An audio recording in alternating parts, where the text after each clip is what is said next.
तपाईलाई थाहा थियो हैन यो चुनाव जित्नै पर्छ नत्र हामी सबै जेल जान्छौँ भन्ने? त्यो निश्चित भनेको यो चुनावले तपाईलाई जेल जानबाट जोगाइदियो।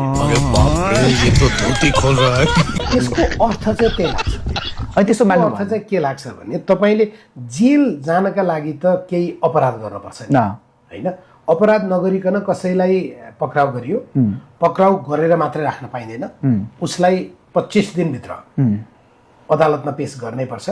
अदालतसँग पक्राउ पुर्जी नलिकन त 24 घण्टाभन्दा बढी हिरासतमा राख्न पाइँदैन हो। र ऊ लामो समय कारावासमा जानलाई हिरासतबाट जेलमा जानका लागि अपराध पुष्टि हुनुपर्छ। तपाईले त के भन्नु भएको छ भने हाम्रो गन्तव्य जेल हो। त्यसमा मैले तपाईले त अपराध गर्नु भएको रहेछ, अपराधलाई जनताको अभिमतबाट अहिले चोख्याउने काम गर्छ। बिल्कुल बिल्कुल जानकारी हामीसित छ। त्यो गलत मैले त्यहाँनिर के भने तपाईले लेखेको चिज होइन त्यही तपाईले लेखेको चिज तपाईले नै गलत, यो तपाईले होइन मैले लेखेको तर त्यसको मैले नै भन्दैछु कस्तो पेलेको